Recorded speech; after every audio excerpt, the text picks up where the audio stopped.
Girl Scout cookies, lemon drops, and, I don't know, slippery nipples tonight.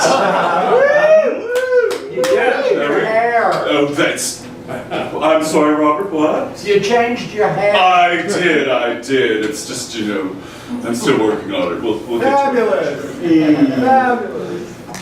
Thank you, darlings. All right. Let's see. Oh, Ian, darling, I'm sorry. Oh, no. Look, I'm going to bend over on stage already. Usually that's the end of the act. Oh, yes, there we go. Now, Ian, darling, I'm sorry. I just woke up. What's the theme tonight? Cosmic Zodiac. Oh, okay. Well, I'm a Leo, so I'm doing Leo, so deal with it. Yes, okay. I have to be a Leo. I mean, look at you. At my feet, adoring me. Loving me, giving me attention. Yes. We are just big cats. When we want attention, we'll do anything to get it. But you have to be careful with us. Because there's the other side. I mean, stroke my spine and I will arch my back into it. Tickle my tummy in death. Shred your hands. And when I wake you up to feed me at 4 a.m., you better fucking do it or I'm taking a shit on your Jimmy Choos. It's not just me. All Leos are. I mean, there's a famous Leo, Chris Hemsworth. You think he does all those ab crunches just for, his art? No, he wants you to look at him. You think Daniel Radcliffe is another Leo? Do you think his dick flopping all over a Broadway stage while he fucks horses is a statement about the human condition? No, it's not. But there's a danger in giving Leo too much attention. We're not really known for our temperance. We do like to indulge. And I learned that lesson very young. I was still living at home in Babylon, just, with the parents. I was a mere girl of 83. And I had fallen in love with the prince in the palace next door. Oh, God, he was beautiful. Oh, yes, but, he didn't really play for our team. So, I broke out my dark arts box and whipped up a little love potion, slipped it to him, and voila! Instant adoration. And it was wonderful for, a week or so. And then, like any cat, I need a little me time. Get the fuck away from me, just stop it. But there he is with his little calf's eyes and his beautiful Persian skin. And won't leave me alone. So finally I had to go to the head priestess, my BFF, Edhedwana.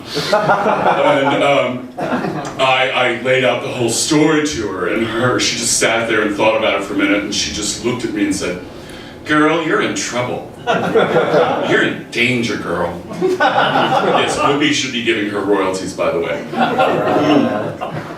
Well, I'm like, what am I supposed to do? And she's like, you need to get out of town so he can cool off. You need to go somewhere where you can lie by the water and, have cocktails and have anonymous sex. And that stumped me because Palm Springs won't exist for another 4,000 years at this point. So I asked her, where should I go? And she says, oh, go to Thebes. And I'm like, Thebes? Thebes? That sounds a little sketchy. But he wouldn't leave me alone, so I packed bags and got myself a caravan and headed to Thebes. And it was marvelous. It was amazing palm trees in the water just lapping by. I introduced myself to the royal court, which at that time was also ruled by a Leo. And her name... Wait, I never did learn Egyptian. Shit. Well, the hieroglyph for her name has got a cartouche around it, she's kind of like this. And she's fabulous, as long as 2 cats cats like us just kept our distance from one another. I'd be over there lounging, and she'd be over there lounging. And, you know, in ancient Egypt, they hadn't really perfected, I mean, this is early ancient Egypt, First Kingdom, they hadn't really perfected the whole furniture thing yet. So you really just sat on slaves. You know, they just kind of, and you just lounge and think. Don't even ask about going to the bathroom, it was horrific. So, you know, I spent a few months there partying and everything, and really had this big gala coming up. And she wanted me to come with her. And I was like, a gala? I never miss a gala. So we all got on her barge and went down the Nile. And it was amazing. I mean, like, I thought that people just loved her. They all came down to the river and saluted her and called her praises and everything. And I was like, oh my God, honey, your people love you. And she's like, those aren't my people, those are my slaves, darling.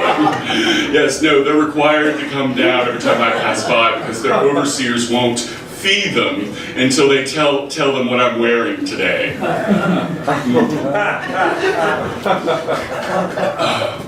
So eventually we got down to the gala, and the gala was for a huge statue of herself that she had commissioned.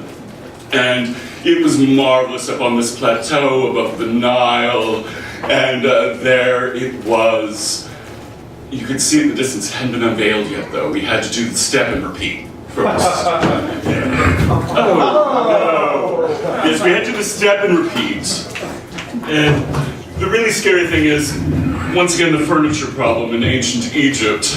The red carpet was a bunch of slaves lying on the ground splashed with ochre. And it's really hard to do the step and repeat while you're wearing 5-inch spike heels walking on slaves. Excuse me. Pardon me. Excuse me. Pardon me. Oh, was that your scrotum? I'm so sorry. So we finally get into the compound, and there's the unveiling. It's her head, and then a body of a lion. You might have seen it sometimes. The Sphinx, that was hers. Did you think the Sphinx was built for a Pisces? No, that's goddamn Leo, it's a lion. And then the party began, and the debauchery was insane, and the gore and the abuse of the slaves. I mean, it made the Romanovs' basement look like a freaking quinceañera. And I couldn't take it anymore after months of sitting on people and, well, exploiting everything.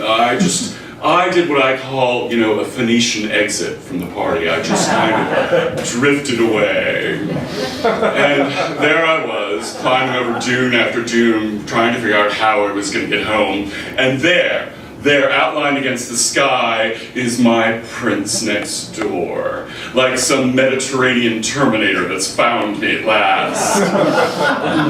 But then I thought to myself, wait, it's 3093 BC.